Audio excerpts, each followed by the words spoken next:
नमस्कार, मैं ओम प्रकाश टाक आपका हमारे स्टडी चैनल में स्वागत करता हूं।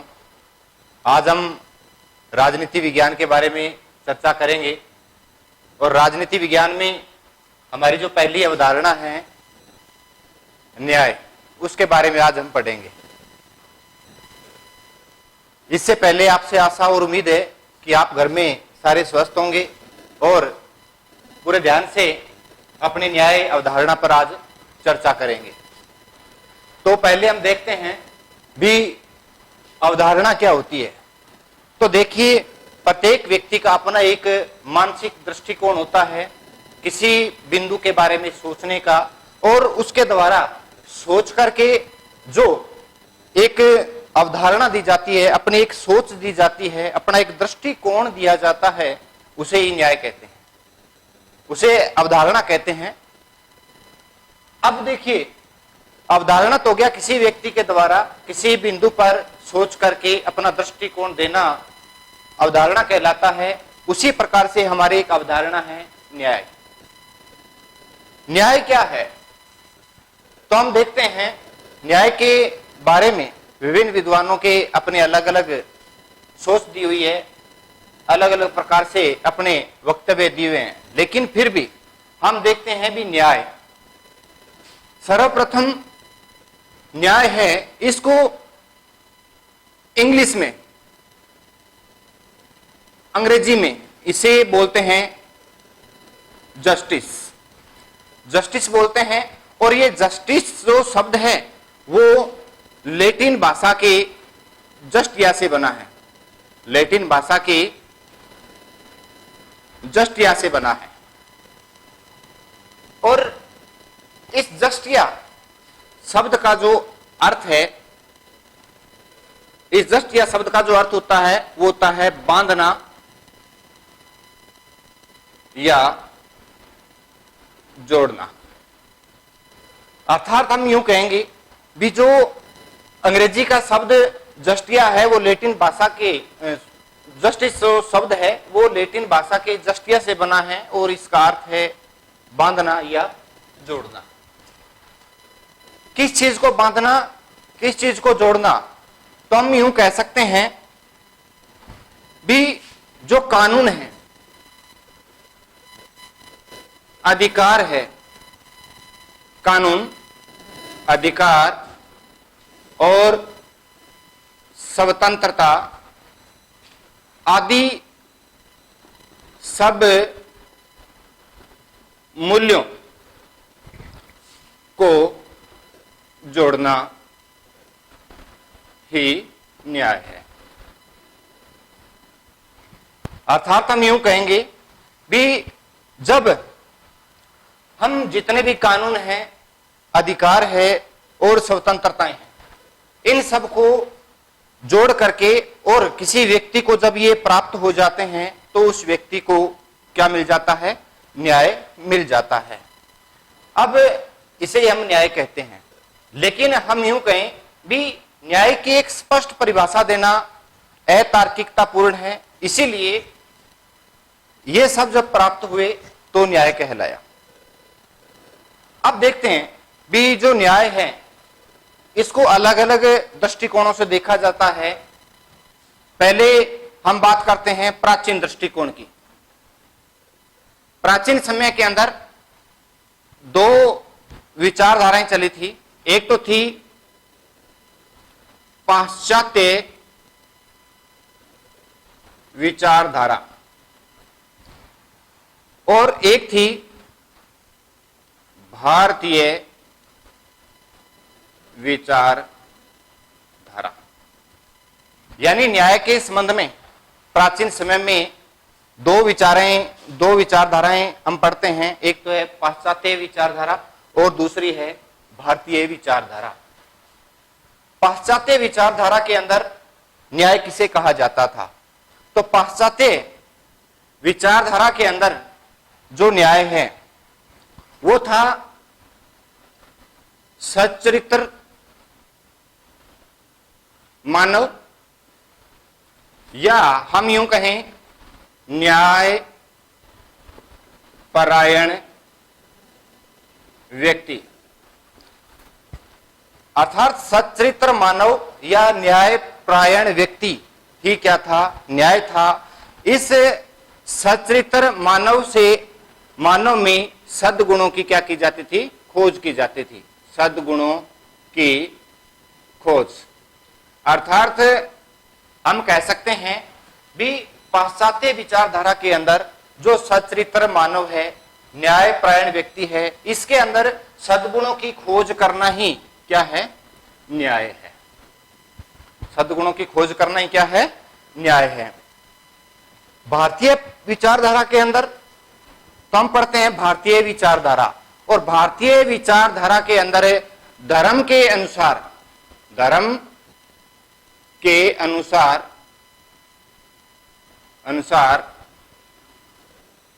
कार्य करना, धर्म के अनुसार कार्य करना ही क्या था? न्याय है।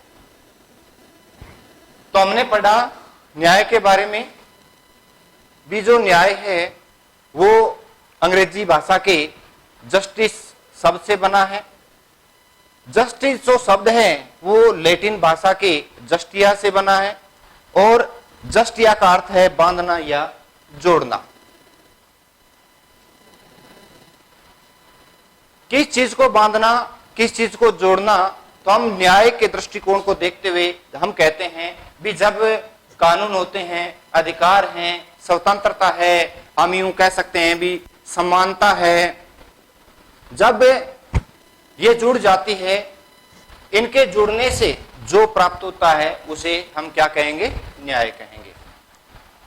इसी न्याय के बारे में हमने पढ़ा। प्राचीन समय के अंदर दो प्रकार की विचारधाराएं चल रही थी। एक नंबर जो विचारधारा है वो थी पाश्चात्य विचारधारा, और दूसरी जो विचारधारा है वो है भारतीय विचारधारा। पाश्चात्य विचारधारा के अंदर हमने पढ़ा भी सच्चरित्र मानव या न्यायपरायण व्यक्ति के अंदर जो सद्गुणों की खोज की जाती थी वही क्या कहलाता था? न्याय कहलाता था। और भारतीय विचारधारा के अंदर धर्म के अनुसार कार्य करना ही क्या है? न्याय है। इस प्राचीन विचारधारा का जो सरोकार है, सरोकार अर्थात जो संबंध है वो मानव के सच्चरित्र से है। किससे है? सच्चरित्र से है। यानी व्यक्ति अपने नैतिक गुणों के आधार पर जो प्राप्त करता था वो क्या कहलाया? न्याय कहलाया। तो स्क्रीनशॉट आप ले सकते हो।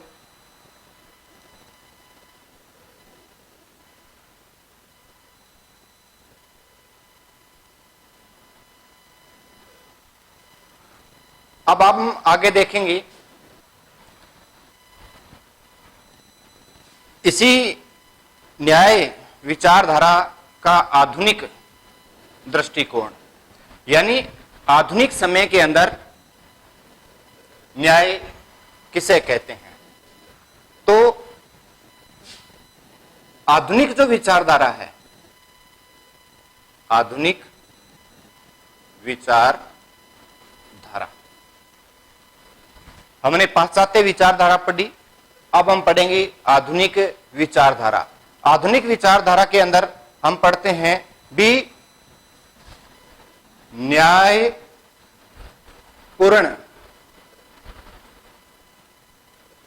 समाज की स्थापना करना, यानी जिसमें हर व्यक्ति को अपना एक जो प्राप्य है वो उसको प्राप्त हो, और जो आधुनिक समय में है जो प्रचलित जो व्यवस्था है समाज की प्रचलित व्यवस्था में आधुनिक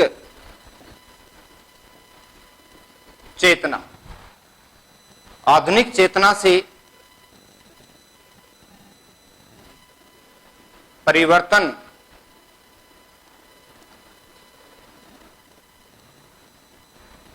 करना ही क्या है? न्याय है। कहने का मतलब यह है भी जो समाज में हमारे प्राचीन जितने भी व्यवस्था चल रही थी, उस प्रचलित व्यवस्था के अंदर मानव की जो आधुनिक चेतना है, उस आधुनिक चेतना के आधार पर जो हम परिवर्तन करेंगे, किसका परिवर्तन करेंगे?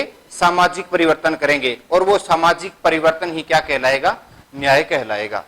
तो हम यूं कह सकते हैं भी आधुनिक विचारधारा के अंदर जो न्यायपूर्ण समाज की स्थापना करना और समाज के अंदर जो प्रचलित व्यवस्था है उसमें आधुनिक चेतना के द्वारा सामाजिक परिवर्तन करना ही क्या है? न्याय कहलाता है। तो ये हमारा आधुनिक दृष्टिकोण था। और इसका जो संबंध है, जैसे हमने प्राचीन विचारधारा का जो सरोकार पढ़ा था वो सच्चरित्र से पढ़ा था, और इसका जो हम पढ़ेंगे वो है सामाजिक न्याय से। यानी आधुनिक विचारधारा का जो सरोकार है, सरोकार यानी जो संबंध है वो किससे है? वो है सामाजिक न्याय से।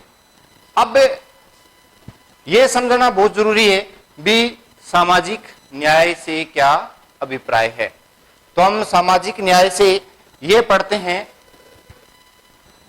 भी सामाजिक न्याय किसे कहते हैं? तो अपने कहेंगे वंचित वर्गों को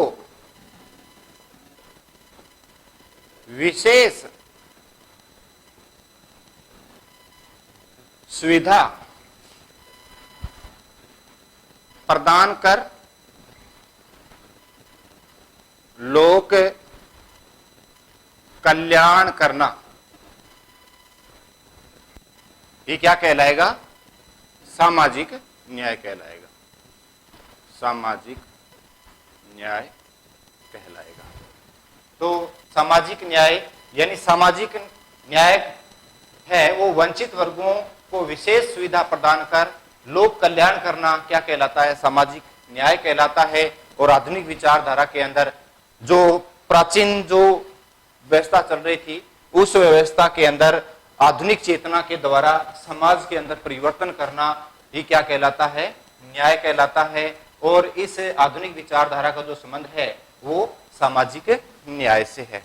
अब हम देखते हैं, ये तो हमने बड़े बड़े अर्थों के अंदर हमने न्याय के बारे में पढ़ा भी न्याय किसे कहते हैं। तो मैंने आपको बताया भी न्याय है वो न्याय को अंग्रेजी में जस्टिस बोलते हैं, और ये लैटिन भाषा की जस्टिया से बना है, जिसका अर्थ है, जस्टिया शब्द का अर्थ है बांधना या जोड़ना। किस चीज को बांधना या किस चीज को जोड़ना?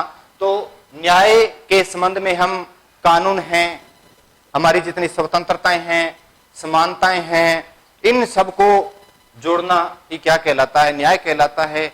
फिर हमने प्राचीन दृष्टिकोण के अंदर दो विचारधाराएं पढ़ी, एक तो पाश्चात्य विचारधारा पढ़ी और दूसरी हमने भारतीय विचारधारा पढ़ी।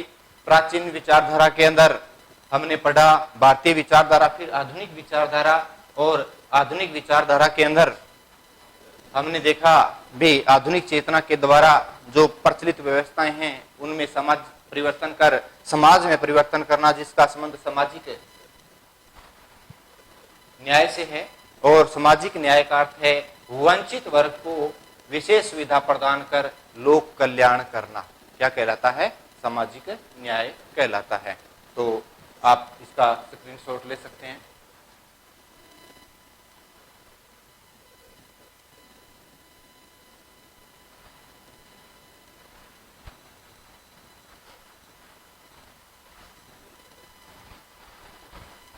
अब हम आगे देखेंगे। मैंने आपको पहले ही बताया था भी न्याय है वो एक अवधारणा है, और ये जो अवधारणा है, चाहे कोई भी अवधारणा हो, उसी में हमारी एक न्याय अवधारणा है। तो इस न्याय अवधारणा के बारे में मैंने आपको बताया अलग अलग विद्वानों के अलग अलग दृष्टिकोण हैं, और इसी दृष्टिकोण को देखते हुए विभिन्न विद्वानों ने न्याय को अलग अलग रूप में परिभाषित किया और इनकी अलग अलग परिभाषाएं दी। तो सबसे पहले हम देखते हैं परिभाषा, जिसमें हमारे विद्वान महोदय आते हैं जिनका नाम है पोर्टर। पोर्टर यानी पोर्टर ने न्याय की परिभाषा दी और कहा, क्या कहा भी न्याय एक ऐसा लोटा है, क्या कहा, न्याय एक ऐसा लोटा है जिसके पेंदा नहीं है, पेंदा नहीं है। यानी इसके माध्यम से पोर्टर महोदय क्या कहना चाहते हैं भी न्याय एक ऐसा लोटा है जिसके पेंदा नहीं है। क्योंकि मैंने आपको पहले बताया था भी न्याय की एक स्पष्ट परिभाषा देना मुश्किल है, क्योंकि न्याय की परिभाषा देते समय हम देखते हैं भी इसके अंदर कानून है, स्वतंत्रता है, समानता है, इन सबको जोड़ा जाता है और इनको जोड़ने से जो प्राप्ति होती है वो न्याय की प्राप्ति होती है। तभी तो ये कहते हैं भी न्याय एक ऐसा लोटा है जिसके क्या नहीं है, पेंदा नहीं है। यानी किसी एक आधार पर, जैसे कि समानता के आधार पर न्याय की परिभाषा नहीं दी जा सकती, स्वतंत्रता के आधार पर न्याय की परिभाषा नहीं दी जा सकती, कानून के आधार पर न्याय की परिभाषा नहीं दी जा सकती, सबको जोड़ करके परिभाषा दी जाती है। इसीलिए कहा गया है भी न्याय एक ऐसा लोटा है जिसके पेंदा नहीं है। इसी प्रकार से अरस्तु के द्वारा, प्लेटो के द्वारा विभिन्न प्रकार की परिभाषाएं दी। प्लेटो ने भी परिभाषा दी, अरस्तु ने भी अपनी एक परिभाषा दी। तो अरस्तु महोदय के द्वारा जो परिभाषा दी भी व्यक्ति को उसकी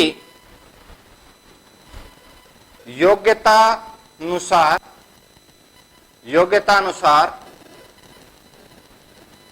उचित अधिकार देना ही क्या है, न्याय है। तो अरस्तु महोदय के द्वारा क्या कहा गया भी जो व्यक्ति है, व्यक्ति को उसकी योग्यता के अनुसार, किसके अनुसार, योग्यता के अनुसार उसका उचित अधिकार देना ही क्या कहलाता है, न्याय कहलाता है। तो हम समझते हैं भी अरस्तु ने सबसे ज्यादा किस पे प्रभाव डाला, योग्यता पर प्रभाव डाला, क्योंकि इसने कहा भी जिसमें जितनी योग्यता है उसको उतना ही मिलना चाहिए। ऐसा नहीं होना चाहिए भी एक बोझा ढोने वाले को कलेक्टर के बराबर की सैलरी मिल जाए या उसके बराबर का उसको पद मिल जाए, तो ऐसा नहीं होना चाहिए। बल्कि जिस व्यक्ति में जितनी योग्यता होती है उसको उतना ही जब मिलता है तो वो क्या कहलाता है, न्याय कहलाता है। यानी सभी पदों की जो सैलरी होती है वो अलग अलग होती है, उनके अलग अलग कार्य होते हैं, अलग अलग उनकी योग्यता होती है, उसी के आधार पर उनके कार्यों का बंटवारा होता है, उसी योग्यता के आधार पर उनको वेतन का बंटवारा होता है। तो अरस्तु है वो योग्यता के अनुसार कुछ देने का समर्थन करता है और उसे क्या बताता है, न्याय बताता है। तो आज हमने इसके बारे में पढ़ा न्याय, जिसमें हमने अरस्तु और पोर्टर की परिभाषा देखी। अब हम अगली नेक्स्ट क्लास के अंदर हम इनकी आगे परिभाषाएं देखेंगे।